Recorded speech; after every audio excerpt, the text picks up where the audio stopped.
नमस्कार। आज हम धातुओं और अधातुओं की दुनिया में एक गहरा गोता लगाने वाले हैं। कभी ये सोचा है कि सोना हमेशा वैसा का वैसा चमकदार क्यों रहता है, पर लोहे पर बड़े आसानी से जंग लग जाता है? इन सब के पीछे एक छिपा हुआ कोड है, उनकी प्रतिक्रिया करने की क्षमता। और आज हम उसी कोड को क्रैक करने वाले हैं। तो चलिए सीधे सवाल पर आते हैं। आखिर वो क्या चीज़ है जो एक धातु को धातु बनाती है? क्या ये सिर्फ चमकना और सख्त होना है, या फिर इसके पीछे कोई और ही कहानी है? चलिए पता लगाते हैं। किसी भी अच्छी पड़ताल की तरह शुरुआत बाहरी सुरागों से होती है। तो सबसे पहले बात करते हैं धातुओं की बाहरी पहचान की, यानी उनके फिजिकल प्रॉपर्टीज की, जिन्हें हम देख सकते हैं, छू सकते हैं। अच्छा, तो हम सब धातुओं के बारे में कुछ बातें तो जानते ही हैं। वो चमकदार होती हैं, सख्त होती हैं, उन्हें पीट पीट कर पतली चादरें बना सकते हैं, खींचकर लंबे तार बना सकते हैं। वो गर्मी और बिजली को आसानी से पास होने देती हैं। और हाँ, उन पर मारने से एक खास टन टन की आवाज़ भी आती है। ये वही क्लासिक बातें हैं जो हमने स्कूल में पढ़ी हैं।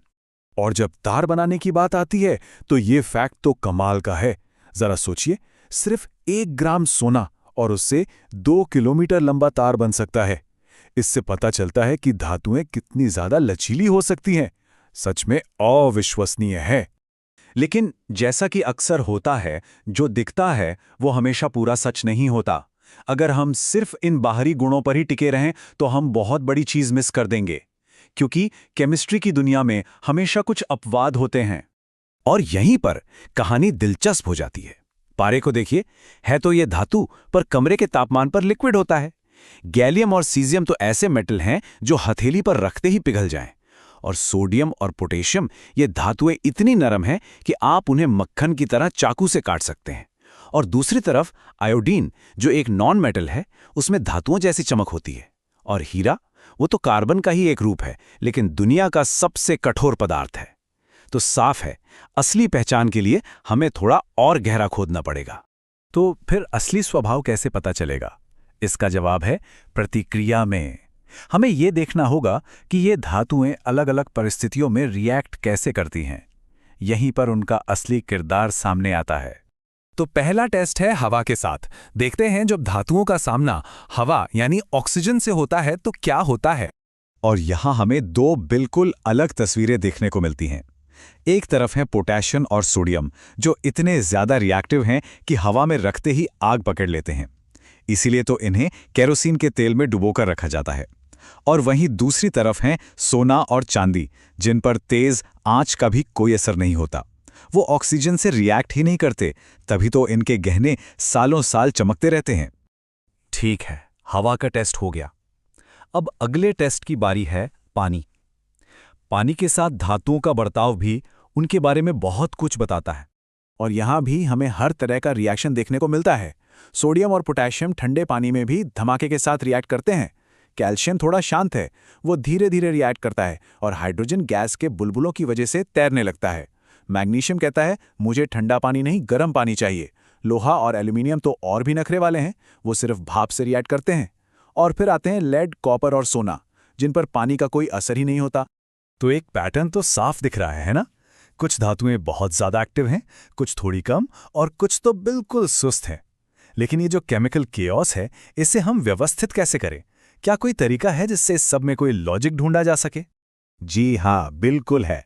और अब वक्त आ गया है उस मास्टर की को सामने लाने का, जो हमें बताएगी कि कौन सी धातु कितनी शक्तिशाली है।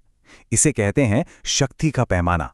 पेश है द रिएक्टिविटी सीरीज, या हिंदी में कहें तो सक्रियता श्रेणी। ये वो लिस्ट है जो धातुओं के व्यवहार के सारे राज खोल देगी। तो ये रही वो लिस्ट। ये उन सभी रिएक्शंस को एक्सप्लेन करती है जो हमने अभी देखे। देखिए, पोटेशियम सबसे ऊपर है, सबसे ज्यादा रिएक्टिव, इसीलिए वो हवा और पानी में इतना विस्फोटक था। और जैसे जैसे हम लिस्ट में नीचे आते हैं, रिएक्टिविटी कम होती जाती है। लोहा कहीं बीच में है और सोना बिल्कुल नीचे, सबसे कम रिएक्टिव।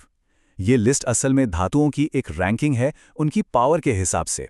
चलिए इसे एक्शन में देखते हैं। यहाँ लोहे की कील को कॉपर सल्फेट के नीले घोल में डाला गया है। अब क्योंकि लोहा यानी Fe उस लिस्ट में कॉपर यानी Cu से ऊपर है, वो ज्यादा पावरफुल है, तो वो कॉपर को उसके घोल से धक्का मारकर बाहर निकाल देता है। इसे कहते हैं डिस्प्लेसमेंट रिएक्शन। मतलब ज्यादा ताकतवर धातु कम ताकतवर धातु को उसकी जगह से हटा देती है। सिंपल।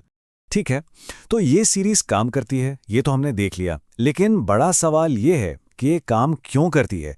ऐसा क्या हो रहा है एटम के लेवल पर जिसे हम कहते हैं इलेक्ट्रॉनों का गुप्त खेल। और इसका जवाब छिपा है स्टेबिलिटी, यानी स्थिरता पाने की चाह में। हर एटम पीरियोडिक टेबल के रॉक स्टार्स यानी नोबल गैसों जैसा बनना चाहता है। क्यों? क्योंकि नोबल गैसों का बाहरी इलेक्ट्रॉन शेल पूरी तरह से भरा होता है, जो उन्हें बेहद स्थिर बनाता है। और यहीं पर धातुओं और अधातुओं का असली खेल शुरू होता है।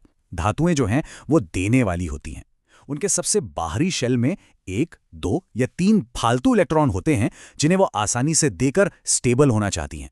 वहीं दूसरी तरफ अधातुएं लेने वाली होती हैं। उनके बाहरी शेल में 5, 6 या 7 इलेक्ट्रॉन होते हैं और उन्हें अपना शेल पूरा करने के लिए कुछ इलेक्ट्रॉनों की जरूरत होती है।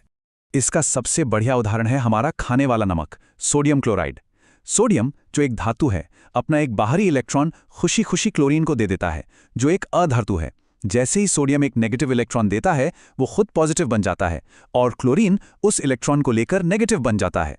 और इस लेन देन के बाद दोनों का बाहरी शेल भर जाता है। दोनों स्टेबल, दोनों खुश। इलेक्ट्रॉनों के इसी लेन देन से जो नए कंपाउंड्स बनते हैं, उन्हें हमें खास नाम से जानते हैं, आयनों से बने यौगिक। तो इन्हें कहते हैं आयनिक यौगिक। ये तब बनते हैं जब एक धातु से इलेक्ट्रॉन निकलकर एक अधातु में चला जाता है और अब हमारे पास एक पॉजिटिव और एक नेगेटिव आयन है। और हम सब जानते हैं कि विपरीत आवेश एक दूसरे को खींचते हैं। बस ये दोनों एक मजबूत इलेक्ट्रोस्टैटिक फोर्स से एक दूसरे से चिपक जाते हैं और यही मजबूत पकड़ इन्हें इनके खास गुण देती है।